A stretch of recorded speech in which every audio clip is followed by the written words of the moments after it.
नमस्कार. Mobile dairy सॉफ्टवेअरमध्ये आपलं स्वागत आहे. तर मित्रांनो, आता आपण बघणार आहोत मोबाईल डेअरी सॉफ्टवेअरमध्ये खाद्याची खरेदी, विक्री आपण कशाप्रकारे करू शकतो आणि त्याची कपात आपण कशाप्रकारे बिलामधनं करू शकतो.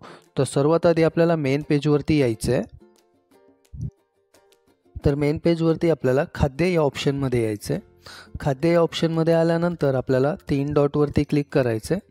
3 डॉटवरती आपल्याला क्लिक केल्यानंतर सर्व प्रकारचे इथे ऑप्शन्स दिसून येतात. तर याच्यामध्ये आपल्याला खाद्य स्टॉक आणि खाद्य डीलर हे ऑप्शन सर्वात आधी दिसून येतात. जसं की खाद्य डीलर हा आपल्याला सर्वात आधी ॲड करायचा असतो. तर 3 डॉटवरती क्लिक केल्यानंतर आपल्याला सर्वात आधी खाद्य डीलर या ऑप्शनमध्ये यायचं आहे.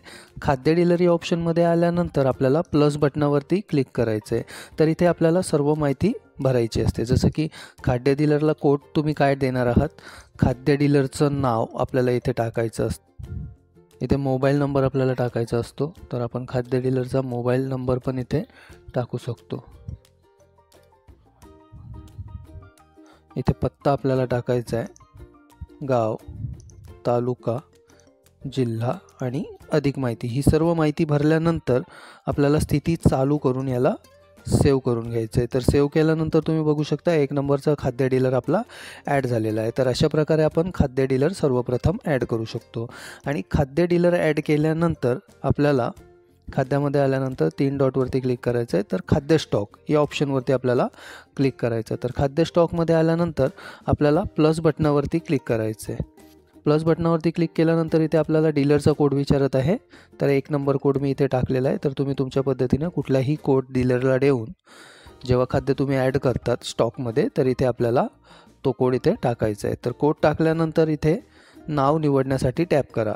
तर या ऑप्शनला आपल्याला क्लिक करायचं आहे. तर इथे आपल्याला खाद्याचा स्टॉक दिसून येते. सर्व उत्पादन या ऑप्शनला क्लिक केल्यानंतर आपल्याला खाद्याची संपूर्ण लिस्ट इथे दिसून येते. तर याच्यामध्ये आपण टाईप करून पण इथे शोधू शकतो. जसं की मी माखन गंगा हे सर्च करत आहे.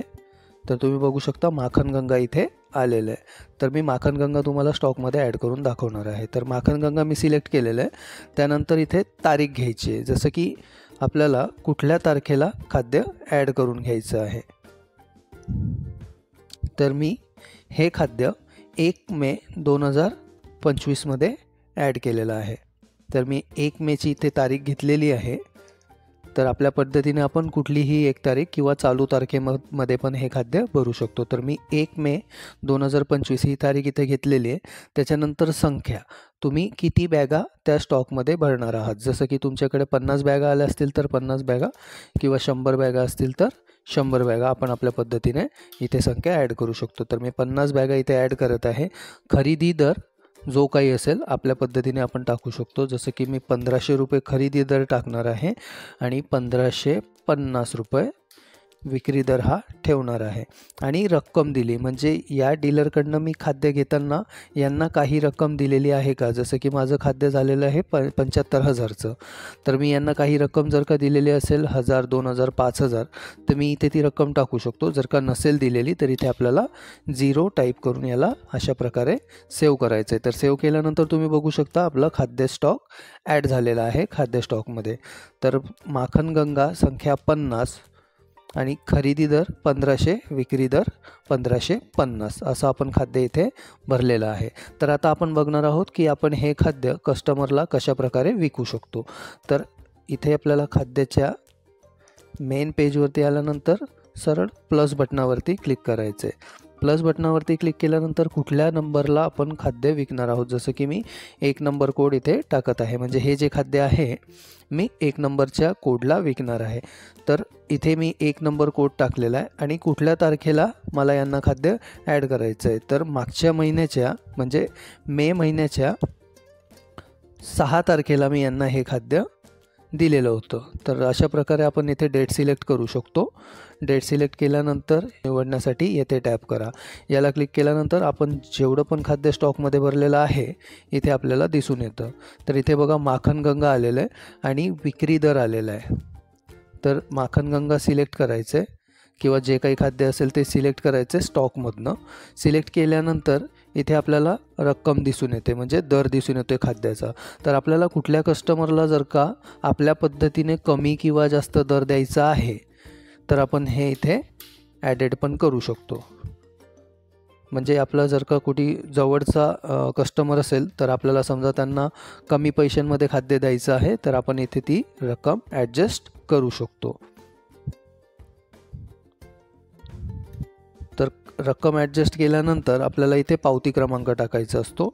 पावती क्रमांक आणि संख्या म्हणजे किती बॅगा दिल्यात. जसं की तुम्ही 2 बॅगा दिल्या असतील तर डायरेक्ट 2 बॅगा इथे टाईप करायचं आहे, म्हणजे क्वांटिटीमध्ये तुम्हाला तेवढी संख्या टाकता येईल. तर मी इथे 1 बॅग ॲड करणार. 1 बॅग ॲड केल्यानंतर आपल्याला इथे पावती क्रमांक टाकायचा असतो. जसं की मी 1 नंबर पावती क्रमांक टाकत आहे, तुम्ही तुमच्या पद्धतीने टाकू शकता. त्याच्यानंतर इथे रोख पेमेंट नाही म्हटलं आहे. रोख पेमेंट नाहीचा अर्थ होतो आपण 10 दिवसाच्या बिलामध्ये त्यांच्याकडनं या खाद्याची रक्कम कपात करून घेणार आहोत. आणि रोख पेमेंट होय म्हटलं तर त्या मस्टरमध्ये कस्टमरची खाद्याची कपात नाही येणार, कारण त्यांनी हे रोख पेमेंट दिलेलं आहे. म्हणजे कॅश पेमेंटमध्ये जर का दिलेलं असेल खाद्य तुम्ही तर रोख पेमेंट होय म्हणायचं किंवा नाही म्हणायचं. जर का 10 दिवसाच्या मस्टरमध्ये तुम्ही कपात करत असाल तर मी 10 दिवसाच्या मस्टरमध्ये कपात करणार आहे, तर मी इथे नाही म्हणून याला सेव्ह करत आहे. तर सेव्ह केल्यानंतर तुम्ही बघू शकता 1 मे ते 10 मेमध्ये 1 नंबर कस्टमर जे आहेत आपले, यांना आपण माखन गंगा हे खाद्य दिलेलं आहे. तर आता आपण बघणार आहोत की हे बिलामधनं कशा प्रकारे कपात होईल. तर ॲप्लिकेशनच्या मेन पेजवरती आल्यानंतर आपल्याला बिलाच्या ऑप्शनमध्ये यायचं आहे.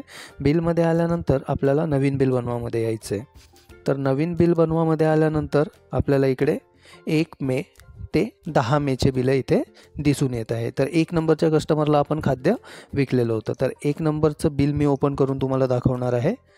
तर 1 नंबरचं बिल मी ओपन केलेलं आहे. यांचं बिल झालेलं आहे 22,255.75. त्यापैकी आपण यांना खाद्य दिलेलं आहे 1,550 रुपयाचं. तर इथे तुम्ही बघू शकता खाद्यामध्ये 1,550 हे यांचे कपात होत आहे. तर समजा तुम्हाला कुठल्या कस्टमरची चालू मस्टरमध्ये कपात नाही करायची किंवा कमीने कपात करायची किंवा 1,000 रुपये कपात करायची किंवा कपात नाही करायची, तर या ऑप्शनवरती क्लिक करून आपण इथे अमाऊंट ॲडजस्ट करू शकतो. जसं की आपल्याला 1,000 रुपये कपात करायची आहे तर इथे मॅन्युअली खाद्य कपातमध्ये 1,000 टाकल्यानंतर 550 रुपये हे शिल्लकमध्ये दाखवतं आहे, म्हणजे हे पुढच्या मस्टरमध्ये त्यांच्या ॲड होऊन जाणार. तर आपण इथे ॲडजस्ट करून टाकलेली आहे रक्कम. तर 550 कशा प्रकारे पुढच्या मस्टरमध्ये येतील आता हे आपण बघणार आहोत. तर हे मी बिल सेव्ह करणार आहे. सेव्ह केल्यानंतर ते सर्व बिलं सेव्ह केल्यानंतर आपण 11 मे ते 20 मेचं या ग्राहकाचं बिल बघणार आहोत. तर बघा मागच्या मस्टरमध्ये आपण 1,000 रुपये त्यांची कपात केली आणि 550 रुपये हे ऑटोमॅटिक पुढच्या मस्टरमध्ये आलेले आहेत. तर अशा प्रकारे तुम्ही मॅन्युअली पण खाद्याची कपात करू शकतात. तर खाद्यामध्ये आपल्याला 3 डॉटवरती क्लिक केल्यानंतर हे सर्व ऑप्शन्स दिसून येतात. तर याच्यामध्ये डीलर पेमेंट, जसं की तुम्ही खाद्य कुठल्या डीलरकडनं घेतलेलं आहे आणि त्यांचं पेमेंट तुम्हाला जर का इथे क्लिअर करायचं आहे किंवा आता बघा मी एक खाद्य भरलेलं आहे ज्याची किंमत 75,000 आपली झालेली आहे 50 बॅगांची. तर इथून आपण खाद्य डीलरचा पेमेंट म्हणजे पेमेंट रजिस्टर खाद्य डीलरचं ते पण आपण इथून मॅनेज करू शकतो. जसं की तुम्ही समजा 75,000 पैकी 5,000 त्यांना कुठल्या 10 तारखेला दिलेले आहेत. तर इथे आपण रक्कम दिली म्हणून 5,000 ॲड केले आणि टिप्पणीमध्ये फोनपे किंवा कॅश जसे पण आपण दिले असेल तर ती टिप्पणी टाकून त्याला आपल्याला सेव्ह करून घ्यायचे. तर सेव्ह केल्यानंतर तुम्ही बघू शकता 75,000चं आपण खाद्य त्यांच्याकडनं भरलेलं होतं. 5,000 आपण त्यांना 10/6/2025 दिलेले आणि 70,000 त्यांचे आपल्याकडे शिल्लक आहे. तशाच प्रकारे 3 डॉटवरती क्लिक केल्यानंतर इथे खाद्य रजिस्टर म्हणजे आपण इथून खाद्याचं रजिस्टर काढू शकतो PDF. त्यानंतर इथे खाद्य पेमेंट रजिस्टर आपल्याला दाखवत आहे. खाद्य पेमेंट रजिस्टरमध्ये काय की कुठल्या कस्टमरने आपल्याला जर का कॅशमध्ये पैसे दिलेले आहेत तर आपण खाद्य पेमेंट रजिस्टरमधनं त्यांची खाद्याची रक्कम कॅशमध्ये जमा करून घेऊ शकतो. जसं की तुम्ही इथे सर्व कस्टमर इथे बघू शकता कुठल्या कस्टमरची खाद्याची किती शिल्लक आहे. जसं की आता हे 550 रुपये या कस्टमरचे शिल्लक आहे. तर जर का या कस्टमरने मला येऊन कॅशमध्ये जर का हे पैसे दिलेले आहेत, तर मला इथे जर का जमा करून घ्यायचे आहे कॅशमध्ये, तर कस्टमरच्या नावावरती खाद्य पेमेंट रजिस्टरमध्ये आल्यानंतर कस्टमरच्या नावावरती क्लिक करून रक्कम जमा या ऑप्शनवरती क्लिक करायचे. या ऑप्शनवरती क्लिक केल्यानंतर इथे घेतले हे ऑप्शन आपल्याला सिलेक्ट करायचे आणि इथे रक्कम आपल्याला टाकायची. रक्कम टाकल्यानंतर आपल्याला याला सेव्ह करून घ्यायचं आहे.